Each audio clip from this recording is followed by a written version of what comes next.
नमस्कार, मैं भारत पंचवाल स्वागत करता हूं आपका राजीव टाइम्स में। ये रुख करते हैं इंदौर से जुड़ी बड़ी खबरों की ओर। लव फंडिंग मामले में फरार आरोपी अनवर कादरी का अब तक कोई सुराग नहीं मिल पाया है। पुलिस अपने स्तर पर सब कार्रवाई कर चुके हैं। राजनीतिक स्तर पर भी यह मामला बहुत उछला।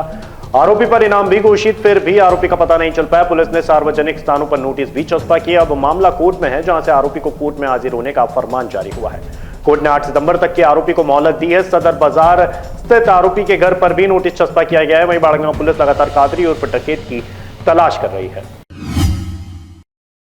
पिछले दिनों आसाराम इंदौर के अस्पताल में नजर आया था। नाबालिग से दुष्कर्म के आरोपी आसाराम की तबीयत एक माह से खराब है। इसके चलते गुजरात हाईकोर्ट ने आसाराम की जमानत 21 अगस्त तक बढ़ा दी है। आसाराम इन दिनों इंदौर के डॉक्टर के संपर्क में है। 1 से 3 अगस्त तक वो विशेष जुपिटर हॉस्पिटल में भर्ती रहा। हार्ट में तकलीफ के चलते उसे आईसीयू में रखा गया था। 6 अगस्त को अस्पताल से छुट्टी दी गई। अस्पताल में हुई आसाराम की जांचों में हार्ट संबंधी तकलीफ पाई गई थी। विशेष जुपिटर अस्पताल में डॉक्टर अशोक ठाकुर ने आसाराम का इलाज किया। डॉक्टरों ने उसे आराम करने की सलाह दी है। वार्ड 64 के पार्षद एमआईसी सदस्य मनीष शर्मा मामा द्वारा आज नवलखा प्रकाश नगर गार्डन में महिला सफाई मित्र बहनों के साथ रक्षाबंधन पर्व मनाया गया। इस मौके पर बहनों ने पार्षद मामा को राखी बांधकर अपना स्नेह प्रकट किया और उन्हें सभी बहनों को उपहार देकर सम्मानित किया। रक्षाबंधन के इस भावनात्मक अवसर पर सफाई कर्मियों के योगदान को सराहा गया और उनके प्रति आभार व्यक्त किया गया। कार्यक्रम में शहरी गरीबी उपशमन विभाग की ओर से भी सहभागिता रही। मनीष मामा ने समाज से समानता और सद्भाव की भावना को आगे बढ़ाने का संकल्प दोहराया। देखिए, हर वर्ष हम हमारे जो भी सफाई मित्र हमारे वार्ड में, उन सब बहनों के साथ हम रक्षाबंधन का राखी बनवाते हैं हर वर्ष। मैं मेरी ओर से पूरे शहरवासियों को इस पवित्र त्यौहार रक्षाबंधन की बहुत बहुत शुभकामनाएं देता हूँ। आज सम्मान भी किया गया जी,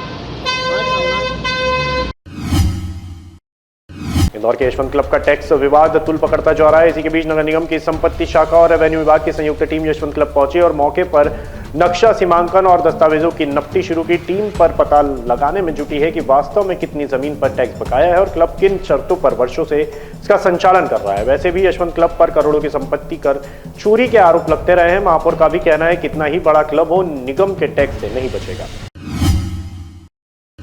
2 बच्चों के आपस में खिलौने लेन देन के मामले में एक पक्ष ने दूसरे पक्ष के बच्चे के साथ मारपीट कर दी। यह मामला शहर के तलावली चांदा का है। यहाँ रहने वाले 2 बच्चे आपस में खेल रहे थे और खिलौने लौटाने की मामूली सी बात पर एक पक्ष द्वारा दूसरे पक्ष के बच्चे के साथ मारपीट की गई। बच्चे को थप्पड़ मारकर झूले से उठाकर नीचे फेंक दिया, जिसके बाद पीड़ित पक्ष बच्चों को तुरंत अस्पताल ले गए, जहां उसका मेडिकल करवाया गया। हालांकि बच्चे को गंभीर चोट नहीं लगी है।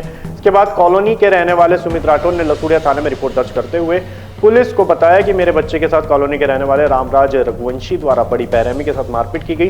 पुलिस ने इस मामले में रिपोर्ट दर्ज कर मामले की जांच शुरू कर दी है। मेरा बेटा झूले के ऊपर था, उसकी बेटी झूले के नीचे बैठी थी। प्लास्टिक का ब्लॉक उसके बच्चे का एक टॉय मेरे बेटे के हाथ में था। जब सूर्यवंशी की बेटी घर जाने लगी तो उसने बोला इसका टॉय वापस दो, तो मेरे बेटे ने ऊपर से छोड़ के दे दिया। उसका टॉय उसके सिर पे लग गया तो सूर्यवंशी ने मेरे बेटे को, 6 साल के बेटे को कॉलर से उठा करके गार्डन में फेंक दिया जोर से। एक चाटा मारा और बोला आज के बाद गार्डन में आया तेरा हाथ पैर तोड़ दूंगा। जब मेरा बेटा घर पे रोते रोते वापस आया तो उसके पीछे पीछे सूर्यवंशी भी आया और आकर के मुझे बोलने लगा कि तेरा बेटा आज के बाद अगर गार्डन में दिखा तो इसको और तेरे को दोनों के हाथ पैर तोड़ दूंगा। जब उसको मैंने समझाया कि आपने उसको हाथ क्यों उठाया, आप आकर के मुझे बताते, मैं बात करता, मैं समझाता जो भी चीज़ थी, आपने मेरे बेटे को हाथ कैसे उठाया। बोले हमारे यहाँ तो ऐसे ही होता है। उसके बाद मुझसे गाली गलौज करने लगा, मेरी बीवी से गाली गलौज करने लगा, मेरी कॉलर पकड़ के खींचातानी करने लगा।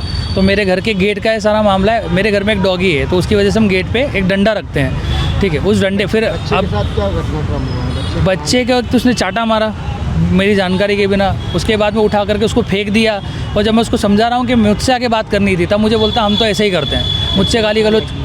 बच्चे के कान के इधर लेफ्ट साइड में पूरा कान उसका नीला पड़ा हुआ है। बच्चे को चक्कर आ रहे हैं, सर का दर्द बंद नहीं हो रहा है। और उसके बाद फिर थाने जाकर जब ये सब हाथापाई हुई तो थाने में अपना ज़रा सा खून वाला हाथ लेकर के जाता है और बोलता है कि मुझे बेवजह मारा है, मुझसे गाली गलौज करी। उल्टा मेरी झूठी रिपोर्ट लिखा करके झूठी न्यूज़ डलवाता है अखबार में। आपने भी शिकायत करी? हाँ, मैंने उसकी शिकायत करी है। पक्की रिपोर्ट मेरे पास है, बच्चे का मेडिकल रिपोर्ट है मेरे पास और बच्चे के फ़ोटोज़ वगैरह भी है।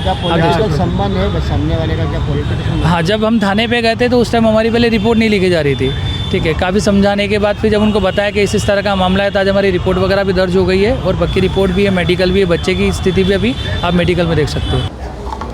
हाँ, ये ऐश्वर्या राठौर करके फरियादी है और ये संग्रीला कॉलोनी है तलावली चांदा। उसमें क्या है कि वो बच्चे उनके गार्डन में खेल रहे थे तो एक बच्चा नीचे था और एक बच्चा ऊपर था। तो ऊपर वाले बच्चे से खिलौना हाथ से छूट गया था, तो नीचे वाले बच्चे के लग गई थी। तो उसके पिताजी ने इस बात को लेके उसको बच्चे को माराकुटी कर दी। इसमें उसकी मामूली चोट आई है, तो उस पर से अपराध कायम हुआ है और उसमें अभी विवेचना जारी है। किस तरीके की चोट है सर? गंभीर चोट भी है? चोट गंभीर नहीं है, थोड़ा सी उसने क्या है धक्का दे दिया था जिससे बच्चा गिर गया था, तो उसके चेहरे पे थोड़ी सी चोट आई। तो कुछ मेडिकल वगैरह भी करवाया है? नहीं, अभी मेडिकल नहीं करवाया है, अभी जांच मिली है, देखते हैं आगे। किन धाराएं में सर? हाँ जी, कुछ धारा है पता है कुछ? हाँ, धारा 75 बाल संरक्षण अधिनियम और मारपीट की धारा है। और फिलहाल के लिए बुलेटिन में इतना ही। इंदौर से जुड़ी तमाम बड़ी जानकारी के लिए देखते रहिए राजीव टाइम्स।